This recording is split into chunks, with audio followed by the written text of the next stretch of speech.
Rolling? Sure. All right. Welcome, everybody. Thank you so much for joining. I am Alex Guinness. Hi, I'm Marcia Saxton. We're with the World Institute on Disability. Thanks for joining. Yep. And today we're going to talk about disaster readiness and paralysis. So what disaster readiness means for people with paralysis, and then what people with paralysis and other disabilities and their friends, family members, and community can do to be ready in case a disaster hits. And again, thank you for joining. I'm gonna go through here. So welcome to the event. Our organization here on the left, the World Institute on Disability. We address a number of disability-related topics, and our vision is a world where people with disabilities live fully integrated lives economically and socially. The webinar and our little disaster readiness and paralysis project is sponsored with generous support from the Christopher and Dana Reeve Foundation, and their goal is caring for people today and finding cures for tomorrow. And so here's an introduction to the webinar. Yeah. Okay. So as we see, disasters can happen at any time. It's important to be ready. People with paralysis are affected in unique ways. We explain why. We're looking at how you can prepare, from packing supplies to knowing your neighbors, and responding and recovering if a disaster hits. We'll give a few examples to think about your area and potential situations. And we're making a difference in your community and invite you to help us in educating, advocating, and more. And we'll cover each of these little bullet points and a little bit more throughout the webinar. So just going right off the bat is, what do we mean by disasters? So what we have here, a disaster is an event that disrupts systems, services, infrastructure, and resources needed for health and safety. And when we say that, a disaster isn't just that, okay, a hurricane hits and the hurricane is the disaster. It's that what that hurricane does is the disaster. That hurricane creates flooding, which means that you can't get from point A to point B, and their transportation is a system, it's a service, and it might shut down the utilities, that's infrastructure. So a disaster affects the built environment, and it can include anything from wildfire to floods, extreme weather events, high temperatures. Certainly here in the Bay Area, we're going to be having those coming off the East Coast, and Europe have just been slammed with unprecedented heat waves recently. Earthquakes, tornadoes, and other major disruptions. It also could include, a non-quote natural disasters. So you could have a chemical spill. At an oil refinery or something like that. Lots of different things can create these emergency situations, and each one is unique. And we say a wildfire is different than a hurricane, and no two hurricanes are the same. But they all can have common themes. And sometimes there are warnings. With a huge storm, you can have one, and those could be anywhere from a week ahead of time to a couple hours. Other times there are not. With, for example, an earthquake, you won't have one. And in some disasters, people are required to evacuate, leave your home, leave your town, leave your state in some cases. And in others, people are told to shelter in place and really kind of lock down. And that could be because evacuating is difficult, or it's just something that's going to hit for a couple of hours and then it might pass. But everybody, and then especially people with paralysis, need to think about both.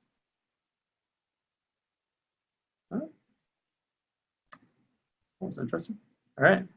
So here's a couple examples. On the left, we have earthquake, and this is the aftermath of an earthquake with a street just cracked all over, and then a hurricane, a satellite of Hurricane Katrina in 2005. In an earthquake, for example, we have those here in California. They're sudden with no warning. They can disrupt utilities, communications, and service. We may need to think about sheltering in place or evacuation afterwards. There may be minor to major property damages, and there is certainly risk of injuries.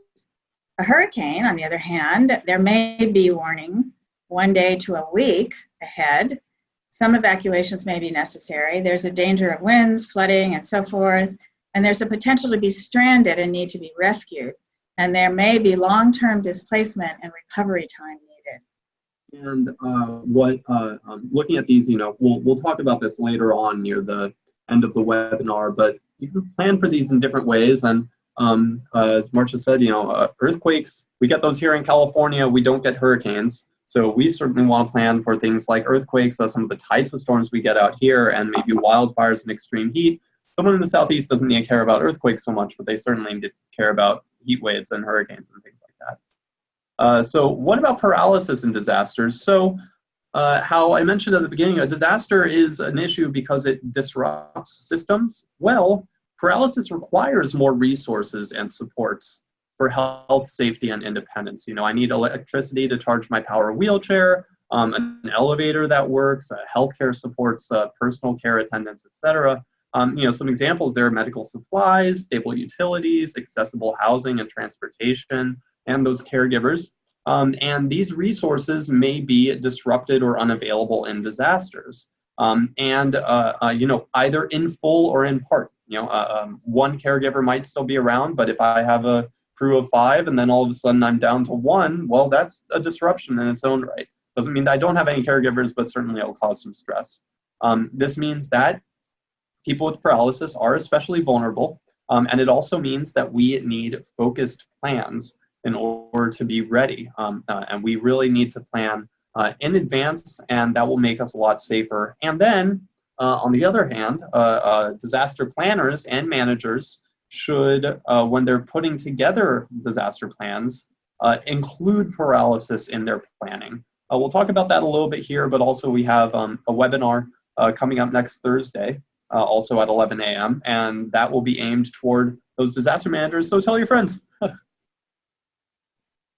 Be scared. Well, it does sound kind of scary, but our slogan is don't be scared, be prepared. You'll feel better if you have a plan, and especially one that specifically meets your needs. So let's go ahead and see what it takes. We're going to see what it takes with. This is our mascot, Rough and Ready, our service dog who's trying to help us get ready for thinking about this. When we get to the video later on, you'll meet Rough and Ready. Awesome dog. So planning overview is disaster readiness requires planning ahead and talking to others. Disaster readiness doesn't mean, hey, an earthquake hit and now I'm scrambling. It means I've planned for a potential earthquake, and I did that, a couple weeks in advance. There's 3 R's to it, and there's more things that you need to care about, but the big 3 R's are readiness, so being ready in advance, having all those supplies; response, knowing what you'll do in the immediate aftermath of a disaster, where's that evacuation, transportation, things like that; and recovery. If your house gets damaged from flooding, from an earthquake, if you get separated from caregivers, then what are you going to do long term, and you need to be ready for that. So for us, we need to do general planning, and there's things like everybody should have a go bag of emergency supplies, and we'll talk about that. And then specific plans for your region. So here in the Bay, we will have plans for earthquakes and storms and heat waves, and other places need to plan for hurricanes and those types of events. And actually, I say your region, someone in an urban area is also going to want to plan a little bit differently than someone that lives in a rural area out in the woods. You have different resources and dangers. So, and then for us with people with paralysis, include disability-focused supplies and supports. Discuss these suggestions with your family, your friends, your personal assistants, your neighbors, because certainly your neighbors are close by, and they're the ones that are most likely to come and get you if you talk to them and give them a heads up, and anyone in your support network. And then, don't forget to include your pets and service dogs in your planning. I mean, they're part of your family. We all love them. For people with disabilities, service dogs are really vital to comfort and safety and health as well. I just had a conversation with my housemates, and we had to make the point that in a disaster, they're going to be distracted by what's going on for them. And so I'm asking them to make sure to think about me and not forget that I might need some assistance. And they need a plan for themselves so that we're ready for all the chaos that might occur. And hey, if you're talking about transportation, then having two different cars that people can carpool in is better than everybody scrambling for their own. And if one's in the shop, so teamwork is really key on that front. Right. Yeah. So the basics. Okay, everybody with or without paralysis should prepare. So we need to think about supplies to stay safe at home for 1 week. That's what's suggested, and a go bag in case of evacuation. So there's possibility of emergency evacuation, there's transportation issues, and shelter strategies. We'll get to shelters. We need to make plans for communicating with friends, family, and neighbors, as we're saying, and ways to stay informed from government and disaster responders, like the alert that Alex mentioned. And we need to think about ideas for recovering long-term in the event of having to be displaced or damaged. So we're gonna think about all these things. It's a lot, but it's better to start now thinking ahead. Yeah, and those three middle bullet points there, the evacuation, the communicating, and staying informed, think about those before a disaster, during a disaster, and after a disaster. You know, there's communicating with your friends. You can call them and say, hey, can we evacuate ahead of this storm? But you might even want to buy some two-way radios so that if the power is out after the disaster hits, then you can still communicate with them. You know, this is a long timeline, and it's important to plan that way. Now, some of the paralysis extras for readiness is we were talking with awesome guy, Vance Taylor, who works at the California State Office of Emergency Services, and he really recommended to have a team of 4 or more people to check on you and help out. And he was mentioning, family members, friends. He mentioned someone from church or other community organizations, caregivers, and that, they might not all be available if a disaster hits, but usually 1 of 4 people will be there and able to help out. And that's why that team of 4 or more is so key. So your highest priority is to make connections with people who can check on you. People who are nearby is great. These people must understand and agree to go where you are to assist in case you're injured or stuck or in some way limited and need help. Your exit or path of travel might be blocked. A piece of furniture falls over in your home, or even something is kind of in the way of a vehicle that you need to get into. Your phone or cell phone reception isn't working. Your usual form of transportation may not be workable. I personally have a wheelchair van. If we are running away and that van is not working, I could talk to some friends about picking me up and over into a sedan if need be, but really, really trying to be safe in every way possible. And then also talk with your team about their needs in a disaster. Some might not be available. Just another quick note, talk to people that you trust. If you're trustworthy of somebody to the point that you could give them a spare house key or some sort of a code to a key lock or anything like that, because you might be stuck in bed. And I know certainly that I can't get up and open the door if I'm sleeping in the middle of the night. And it's important to have that trustworthy crew of 4. The more extras, continued. It's important to identify an out-of-town contact person. I have a friend in Oregon, and I've made a list of important people in my life, contact share information, and I'm sharing this with that, and they with me. They live in an earthquake zone as well. So we have each other's backs with ways to connect if the towers go down, if communications isn't working. And we want to coordinate personal care for both shelter in place and evacuation. So that's really having those conversations with caregivers and family members and friends and so on about what could happen. If your assistance comes from an agency, it's important to find out that agency's emergency policy about what could happen with your attendant or your caregiver, disrupted scheduling and so on.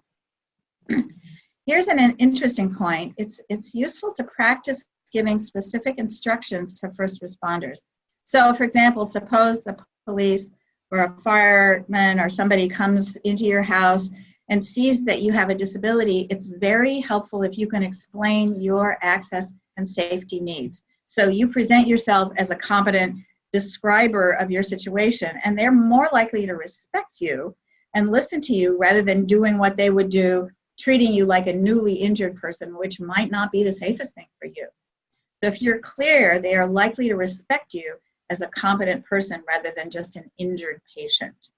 And I would say I've had times where I've certainly been in emergencies, and this wasn't a fire, it was kind of a immediate emergency. I once fell out of my wheelchair and had to explain some things to some paramedics, and sometimes just practice taking a deep breath, because walking through things step by step calmly, they won't react as much as if you're kind of panicking. And it's tough to keep a cool head sometimes in an emergency situation, but that discussion is really valuable and can help your safety.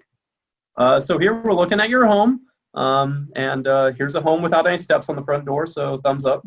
So here's the deal with how to shelter in place, is that some disasters might require you to stay at home for anywhere from 1 day to 1 week before you can evacuate or before first responders arrive. To shelter in place, you should have non-perishable food and water, and for that water, 1 gallon a day at least for each person for up to a week. The bottled water doesn't have to be a bunch of small little bottles. It can be a big jug, and just make sure that you have a cup there too. Keep spare medication and other disability-related supplies on hand. So, try to load up in advance on, bed pads or bathroom supplies, anything like that. Set up the safety basics. So keep a fire extinguisher, working smoke alarms, and a first aid kit, and then set up communications with support networks and caregivers outside your home. There could even be a situation where, if you live in an apartment building, you get a little remote controlled door opener and give that to a neighbor and say, if this ever rings, that means that I need your help and it's an emergency. And don't be ringing it all the time. Don't scare off that neighbor, but think about being creative on that front. And two-way radios or other things that don't require electricity are valuable as well. Yeah, I just had a conversation with my doctor about, can I get some meds in advance? And she has some interesting ideas, but the main thing she said is everybody should have that conversation with our providers. Mm-hmm. Some medications can be prescribed in advance. There's maybe complications with insurance, so you have to talk to your provider and find out, if you have meds that you can't be without for 3 days, you need to think about that and plan for that.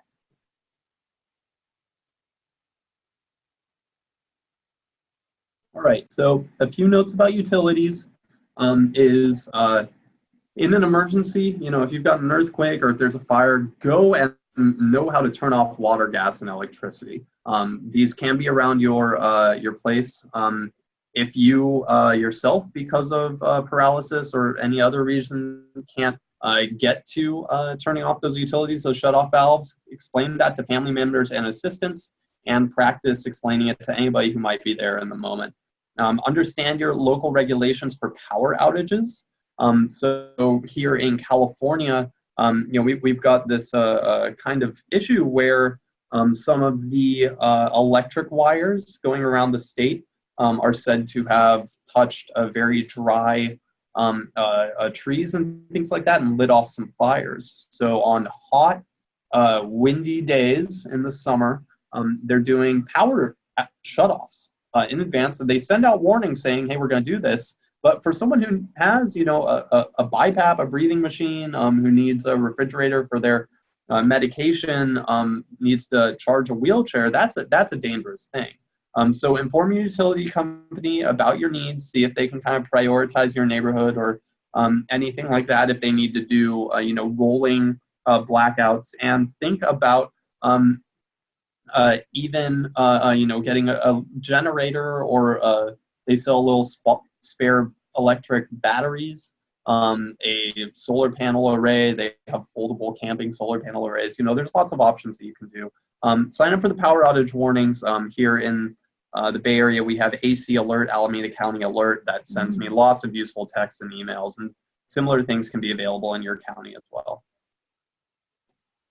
Okay, then there's the issue of sheltering without utilities. So your non-perishable food should not require cooking. So you want to get food that you like, and is healthy for you. So for some people, that might be some canned goods, there's protein bars, there's dried fruit and nuts and things like that. So you want to have it simple, but things that you like. And my housemate told me she had done that, and then she ended up eating all the candy bars in advance. So you want to have food that you're going to keep for that purpose that's non-perishable. As Alex mentioned, you might consider buying a generator, backup batteries for lights, medical equipment, and so on. So you want to prepare for extreme heat or cold, and we have to be creative about this. People in the paralysis community are very resilient and creative, and we have to put our creativity to work here.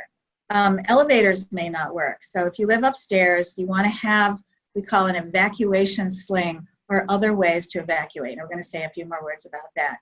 And have plenty of batteries on hand for flashlights and more.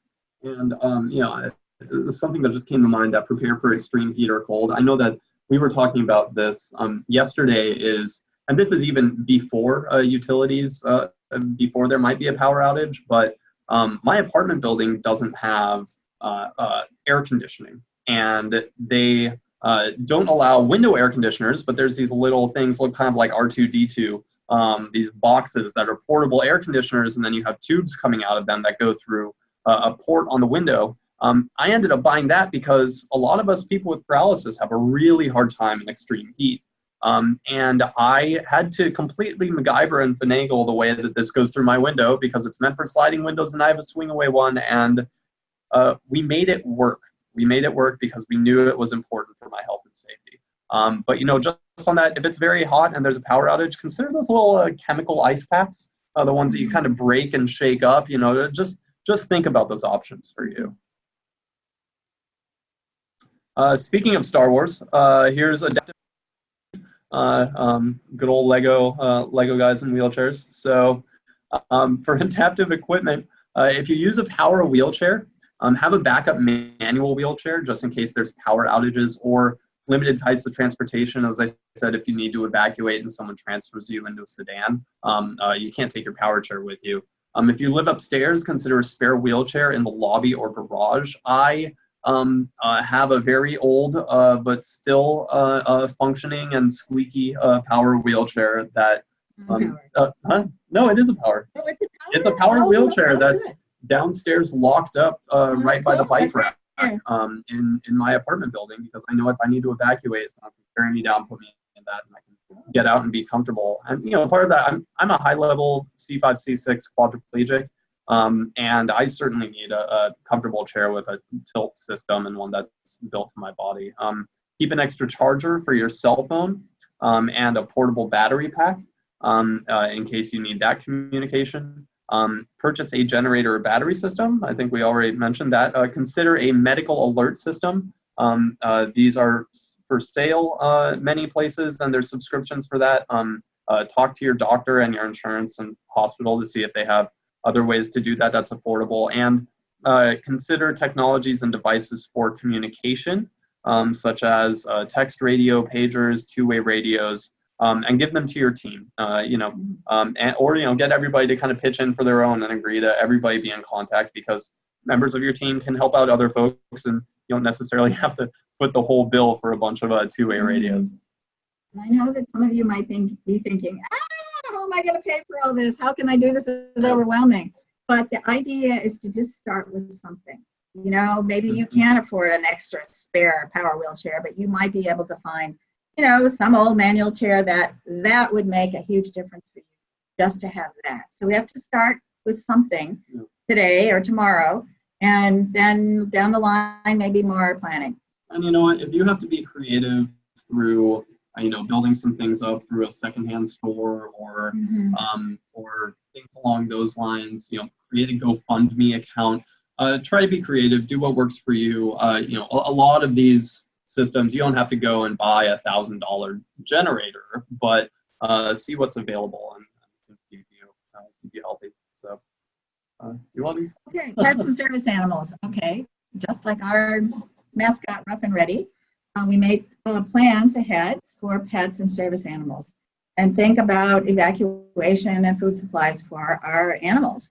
By law, the Americans with Disabilities Act and state law, official service animals are allowed in a shelter. The animal must be trained to stay with you and be responsive to your commands. The bad news is sometimes some shelter managers are not experienced because it's a disaster and they haven't had, a chance to try it out, and they may not know your rights to your service animals. They may not have time or patience for your explanation of disaster. So we need to practice asserting rights appropriately. And it's helpful for you to have documentation, even though it shouldn't be required, but have in your go bag your documentation that your service animal is a certified animal and deserves to be with you in the shelter. Yeah. I mean, you might even consider looking online for any sort of one-pager about how service animals are allowed to be in shelters. Exactly. But when we talk about shelters, things like the Red Cross emergency shelters, these are run and propped up by nonprofits, and they're often it's a lot of volunteers that are in these shelters, because you don't have a full-time staff member that all of a sudden goes up and starts a shelter that might be used once or twice a year. It's kind of a put together thing, and they do their best, but it's a high stress situation and not everybody knows all the rules. So for evacuation, situations where you might have to evacuate could be a fire. And by the way, this could be a wildfire, or it could be just a house fire that starts in your house.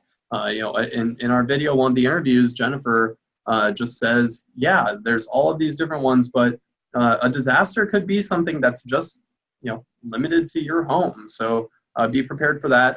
Floods, and the thing for floods is it might flood your home, and then obviously you'd have to evacuate your home. But consider, if they think you might have to evacuate in advance, because that flood might not hit your home. Your home might be on the hill, but it might flood every single road out of your place. And you certainly don't want to be in that danger of being stuck at home for who knows how long. There could be an earthquake, a tornado, where a tornado knocks out utilities and you have to leave, or you hear that there's a major tornado storm warning and you just kind of want to be out of the way for a while, or a severe heat wave, or other issues where your building or street is damaged. So plan for how to leave your home, identify multiple evacuation routes. We got a little thing here on the next slide to show you that, and figure out a means of transportation, and have alternate escape routes if a main one is cut off.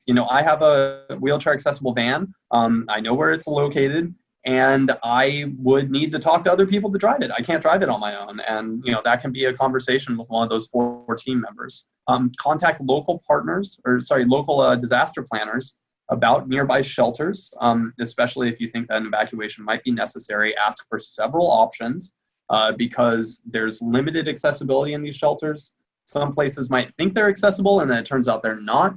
Some places might have all of a sudden a lot of people with disabilities, and you find another one that has a little bit more capacity for you. So get in touch in advance with out-of-town family and friends, because you might need to go crash on a couch, or find a hotel room and then have people around that can help you out for longer-term shelter in large disasters, and have several people on your list in several locations, because who knows what the weather situation might be at that first family member's area. So here's a quick thing about alternate routes. All right, so here's your town.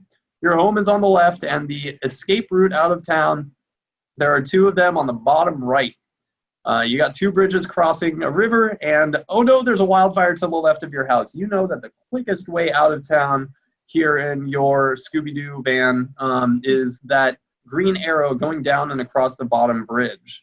But and you know that that's your way, and you want to go out that way. But imagine, turns out that fire goes and blocks that way, and you're scared. And you say, oh wait, okay, I know there's another spot, and this is actually pretty much the same length of time for me to get out, and it'll get me out quickly. I can go around that fire and then across the bridge. But imagine that there's construction on that bridge, or that an earthquake is what started the fire, and that bridge is not working.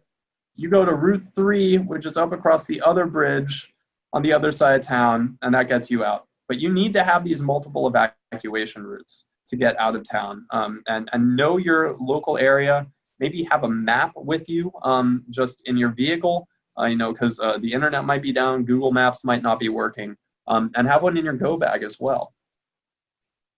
Okay, more on evacuation. If you feel unsafe, leave immediately. That's a rule of thumb, especially if fire is visible in a nearby home, trees or grassland, and there are strong winds. Smoke and embers can be carried by winds close by. Leave if water is rising in the street or sidewalk or water is entering your home. If you must evacuate, lock your home and bring your keys. And you will have chosen a place to meet up with your people and your team outside your home in case of an evacuation. And gosh, I was just thinking of if water is rising in the street or on the sidewalk, that little evacuation route. If you live in an area that's prone to flooding, think about actually the roads that might be kind of higher up on hills and not in the valleys, because those ones that are down low or right next to the river, those are the ones that are most likely to be flooded. Just be creative and really think ahead in that way. So about shelters, we mentioned shelters earlier. So you can evacuate to many places, such as a friend or family's home, a hotel, or designated disaster shelters. So each has its benefits and drawbacks. Sometimes a designated emergency shelter might be your only option, depending on transportation and type of disaster. So they can be run by government or by private organizations. A lot of them are run by the Red Cross, and there's partnerships there as well. And these are things that are put up sometimes in high school gyms, in sports stadiums, at a local senior center, things like that. They are required to provide disability access and accommodations. But as we mentioned, the managers might not know all of that, and sometimes it might take them some time simply to go talk with folks and get, say, an elevated cot that works for someone with a wheelchair to transfer into, or to kind of jerry-rig a bathroom and shower facilities. And not all staff are trained on disability, so you need to help assist. Don't be aggressive and conflict. Assert your rights, but try to work with them, recognize the situation. But also know that there are some limits. For example, shelter staff cannot provide personal care. They might not help out with the personal routine. Another reason why it's important to have caregivers or people that are comfortable doing some personal care in that team of 4 we mentioned earlier on. Now we're going to get to the go bags. These are a backpack or some duffel bag, whatever. It doesn't have to be perfect, just use something that you can pack your stuff in. Here's some pictures of typical things that we would need: clothing, flashlights, your medications, and so on. It's important to think ahead about specifically what you need as well as the generic. Everybody needs their toothbrush and their change of socks and so on, but you're going to have specific needs related to paralysis. Now, as Marcia meant, well, this is pretty much what we've got. Keep a go bag at home near your front door. Consider extra bags at other places where you spend a lot of time, such as work or best friend's house. Maybe keep one in your car. Do this within your budget, or try to consider sharing a go bag at places like work. Kind of help everybody pull in some resources. Yeah, we have to remember that a disaster may strike when we're not at home. So I have something at my office where I spend as much time as I do at home with the basics that are going to work for me. And I'll say that I'm using my power chair. I drive around with a backpack with me at all times, and this has my computer and some other things. In one of the backpack pockets, I have a small portable power wheelchair charger and some gloves and a couple other things that in a real emergency can help me out. And that's worthwhile to have on. But make sure you pack one now. Don't wait. There are pre-made go bags, or you could look, for example, the Red Cross website has some useful information on what to put in one. So the general list here is first aid kit with alcohol wipes, Band-Aids, antibiotic cream, gauze, aspirin, towelettes, and hand sanitizer. Medications, at least a 3-day supply. Do more if you, especially if you have stuff that is difficult to buy over the counter. Have some cash and coins, bottled water, and the non-perishable snacks, healthy and that you like.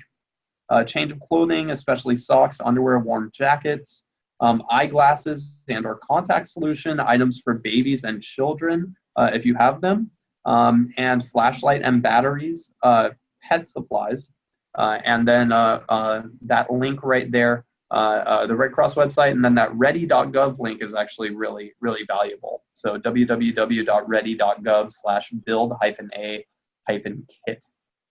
I do have a friend who, in the Paradise Fire, whose house burnt down, and she told the story of how the police came, banged on the door, they opened the door, the police come in and they say, grab your pets and your laptop and out right now. So she says, you know, if I had had a go bag, I at least would have my glasses and my medications and so on, but she had to leave without any of that. So we want to emphasize this, that you think about having the go bag near a door where you can grab and leave if that should occur. And in terms of paralysis, you know, pack extra supplies related to your disability and regular care. If it doesn't fit in the go bag, pack an extra bag. So, you know, you can have two backpacks right there, one with the quote unquote regular supplies and one with stuff more related to your disability. Or if you need more space, consider a duffel bag. You know, if you have room near the front door, if you have room in your car, do that, or van, do that sort of thing. So paralysis related things that you could consider: gloves, catheters, lubricant, other bathroom and personal care supplies, a spare wheelchair charger, a full-size one, or they do have the smaller, more portable ones. Other wheelchair needs, such as a pump for air cushions, pressure relieving boots for sleeping. You never know where you might have to sleep. A memory foam or inflatable mattress pad. I know that certainly when I travel, I was able to buy a $40 memory foam pad that rolls up, and I'll put it on hotel beds, which really helps protect my skin. Skin care supplies and ointments. Make sure that you pack several days worth, especially for hard to find supplies. There's a lot of things that I know people have to order online, and sometimes with slower shipping, really, really try to stack up on those. Okay, there's things we can learn in thinking about, so yeah, we have to go to the web, go to the town, and so on. So you want to look for local emergency management office or the American Red Cross and ask about services for people with disabilities. This is just so we have a picture that, you know, the broader challenge of knowing what's available in the community. Find out if your area keeps a registry of people with disabilities and consider signing up. We cannot assume that they will rescue you if you're registered, so we don't want to give false hope, because the police, fire, and so on, all the emergency vehicles will be very busy in a disaster. And also we need to remember we may not be at home if a disaster strikes, so we look for emergency procedures in our town, workplace, and other areas where you and your family spend time. As we've said, many types of paralysis affect body temperature regulation, so heat waves can be themselves a natural disaster. So find out about what we call cooling centers, places where you can go that are air conditioned so that you don't get overheated in your home. Yeah. And there's, for example, regular fans that you could keep at home. Another kind of creative thing, there's things called evaporative coolers, where they're like little box fans, but you can actually put ice water in the top, and it blows the air over the ice water. You know, not the most efficient thing, but whatever you can to keep cool. That's one of the things I worry about the most. There we go. So here's a few examples. I think we're going to kind of jump through these pretty quickly to try to leave some time for the video. But we've got earthquakes, wildfires, hurricanes, and heat waves. So for an earthquake, just think that furniture could fall, such as tall bookcases or heavy items on shelves, and block your ability to move around your home if you use a wheelchair or otherwise have limited mobility. So keep tall furniture away from doorways, and you can buy online or work with a friend, you know, someone off of TaskRabbit, whatever. Secure them to your wall. Remove anything that could fall on you while you're in your bed.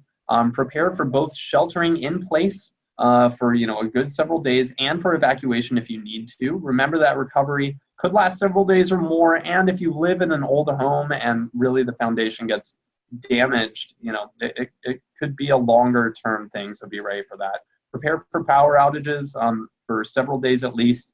Think about things like heating and cooling, lighting, elevators, communications, reaching support networks. remember, there is no such thing as earthquake weather or earthquake time of day. So these could really, they're scary. They could happen at any time. Be ready for those. So with heavy storms and hurricanes, for those of you in those areas of the country, you want to monitor local news and emergency notifications about storm warnings, evacuation orders, emergency shelters, and other storm information. Again, you will have stocked up on supplies and resources early on. Avoid the rush. You know, the stores are going to be empty by then. So we want to have thought about this in advance. So we're planning for both evacuation and sheltering in advance. And if there's any question in your mind about being safe, it's better to evacuate now. When in doubt, go. And just because the last hurricane missed you, don't mean that this one will. And it's better to spend a couple of days in a motel farther away from home than it is to be stranded and really be in danger. With wildfire, monitor news and emergency notifications about warnings, evacuation orders, emergency shelters, and other fire-related information. Consider other fire consequences, such as power outages and poor air quality. And a fire far away, or even what they call fire weather, which is dry, windy weather, can still affect you. And gosh, Smoky. Yeah, here in California last year, there was the Camp Fire, which was 200-300 miles away at least. Yeah, we were had trouble breathing even miles away. The entire Bay Area, we had to buy these P95 dust masks. I mean, it was so be aware. Keep up on social media, watch the news, get those text message alerts. Be prepared for rapid evacuation. If you are, say, in an area that has a fire danger, include multiple routes and have plans for what you might need after evacuation. And again, recovery may take weeks or more. In extreme heat, we are talking about identifying cooling shelters through text and email, websites, and calling local managers. We want to gather multiple cooling resources, fans, sprays, bottle, ice packs, and so on, we were just talking about. And we want to prepare for potential power outages and related problems. So as Alex mentioned, fans and air conditioning may not work, so have a backup power and or cooling resources such as fans and chemical ice packs. And keep in mind, identify ways to communicate with your team of caregivers, family members, and so forth. And I bought a spray bottle that during the summer, the hot summers, I'll keep with me in my backpack, because with my level of spinal cord injury, I can't sweat to cool myself down. And I will just ask strangers, or if I'm around a friend, hey, it's my time here to take the spray bottle and just spray me in my face a few times. But if you need that at home, or if you need that out and about, something to have on hand. Finally, be a leader. Be a leader. We can help other people. We want to meet with others. Like I met with my housemates, and we have a plan to have a neighborhood gathering in a few weeks to discuss these ideas. So we are considering having a rehearsal of different versions of a disaster, such as an earthquake or a tornado. I don't have tornadoes around here, but we know about earthquakes in California, or even a fire at night. So you want to have each person imagine how this might go and what everyone would do to connect with you. So we alert everyone to disaster readiness, consider a gathering like mine to discuss these ideas, and include everybody on your block or your building. It's important to get motivated by joining with friends. And when I started learning about this, I kept feeling like, this is too much to think about. And the more we've connected with friends and neighbors and other people in the disability community, it gets a little easier to do it together. So you want to get a crew together to support each other, to make go bags and think through each person's needs and plans. Now here's a couple of links. What we will do is we will send out these links to everybody that participated. WID's resources, we have downloadable brochures. There we go. And those, we're actually starting up a page for this whole project about paralysis and disaster. It will be up at wid.org/climate-change. If you just put in wid.org/climate, it will take you right there also. Thank you so much. Sorry. It just reviews all the things that we've just thrown at you. So we have it in writing, and you can make copies and give them to your friends. Yep. And thank you for joining wid.org. Our information right here. Marsha is marsax at wid.org, or just Marsha at wid.org, and I am Alex at wid.org. And there's links to some of where the photos came from. So we're going to go up here. Let's see. I don't think we have anything in the chat window right now. So what I will do is head over to the video and let's see. Where am I going here? Sorry, everyone. Oh, new share. There we go. So here's our little video on disaster readiness for people with disabilities. And we want you to watch it, but also share it with everybody. Deanna, can you see this okay? Maybe give a thumbs up, give a yes on the captioning. I do see the video, yes. Great. Okay. Well, here we go.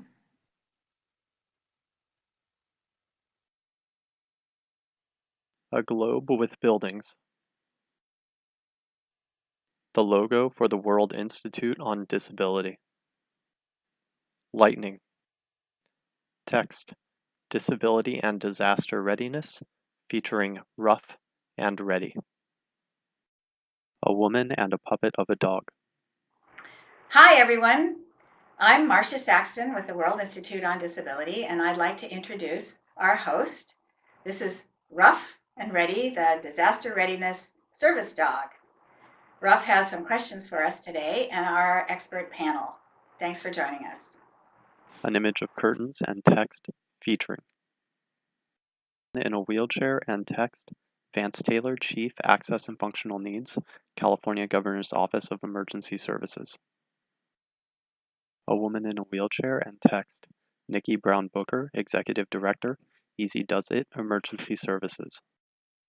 Woman and text, Jennifer Lazo, Emergency Services Coordinator, City of Berkeley, California. A woman and text, Marcy Roth, CEO, Partnership for Inclusive Disaster Strategies.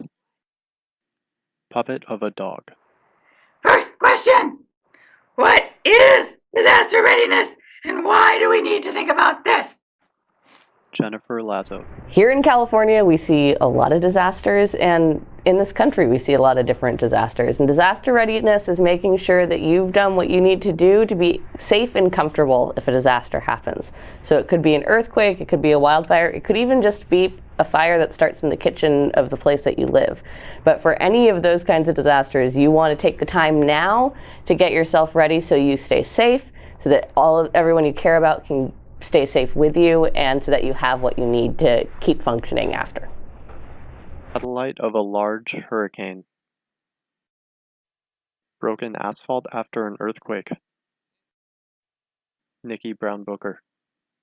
It's important for people with paralysis to care about disasters and to be ready, because there are so many issues that can affect them. So, like in an earthquake, they might be concerned about furniture falling in front of them, which may prevent them from getting out safely. Or like in a hurricane, they might be concerned about whether they're able to evacuate quickly enough. And another issue is that shelters often aren't accessible, or they need to think about accessibility for at the shelter, and to make sure that they have some care providers or attendants with them so that they can get the services that they need when they're in a shelter. Cots on a gymnasium floor. Nikki Brown Booker. It's a big thing to care about, and that's why it's important to be ready. Puppet of a dog. Next question for our experts. Should I be scared?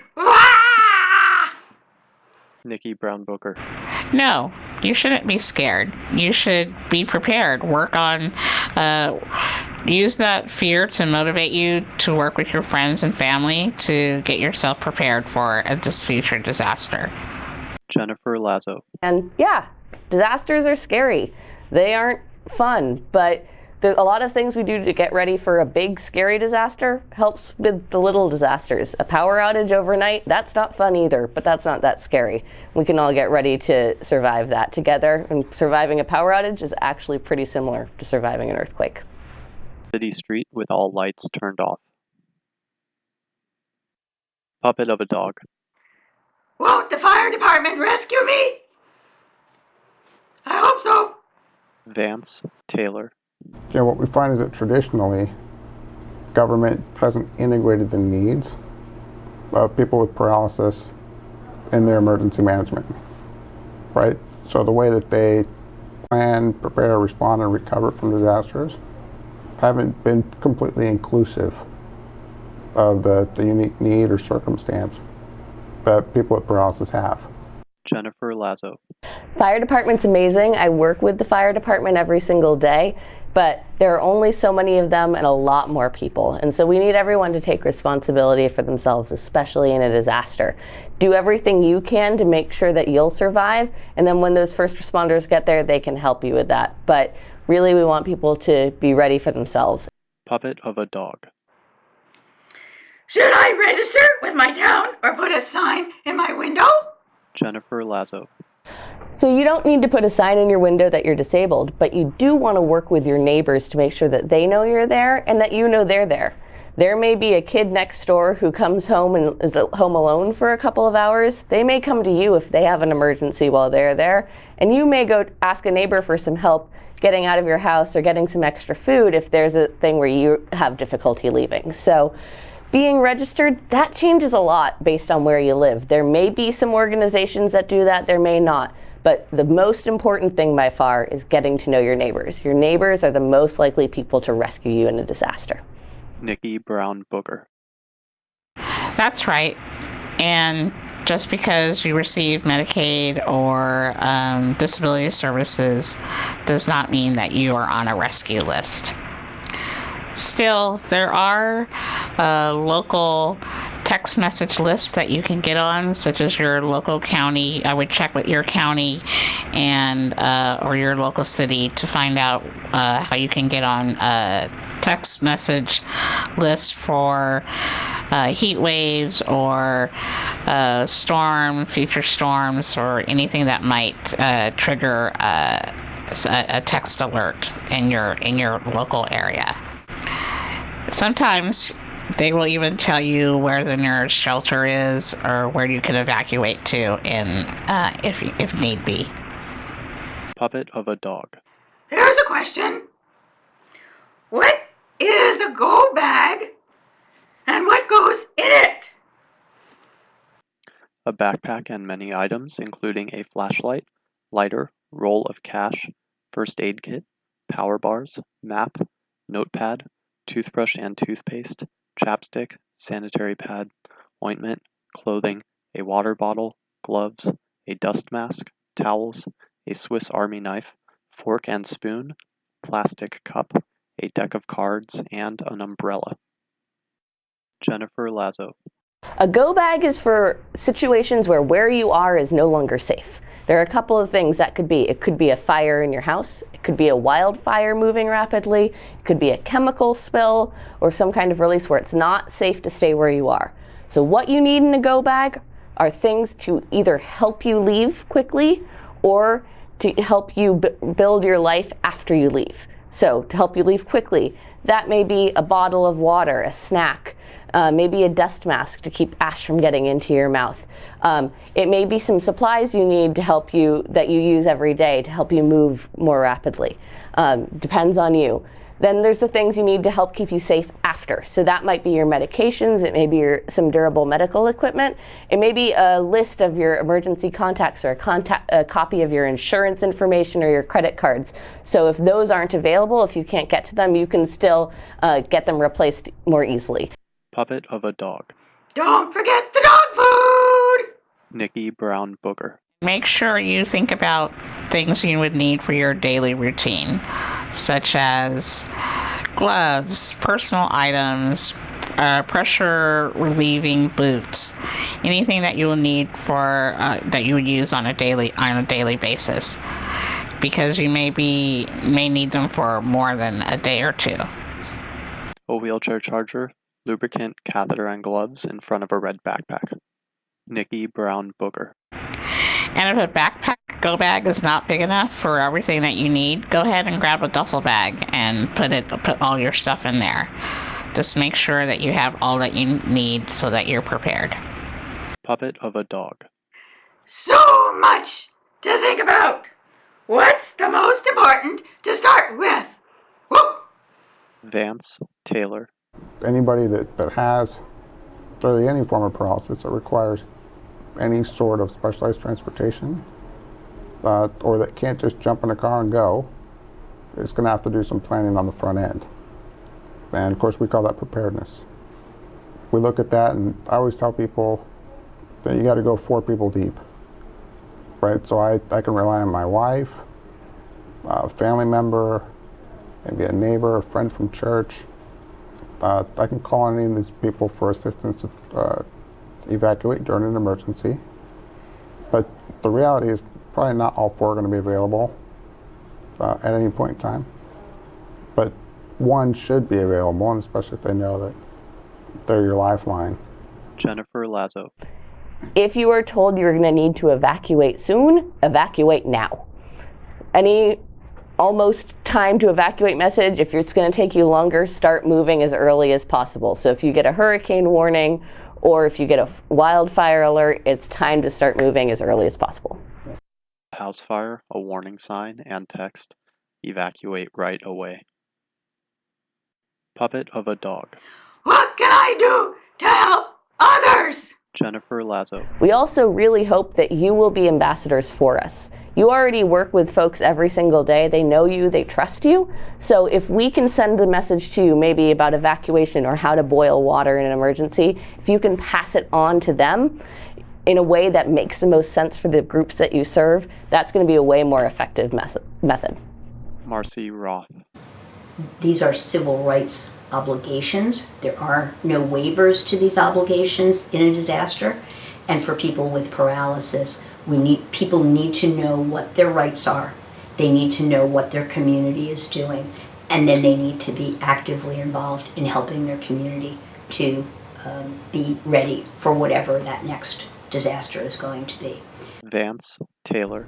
There's a big push right now, and advocates are doing a wonderful job of shining a light on that need and working in partnership with government to broaden their understanding and perspective on what needs to be done on the federal, state, and local side to make sure that every community and everybody in every community has the same chance for survival and health during a disaster. Puppet of a dog. Now, everybody and their dog can be ready for a disaster. Gotta go. I'm gonna go help some folks get ready.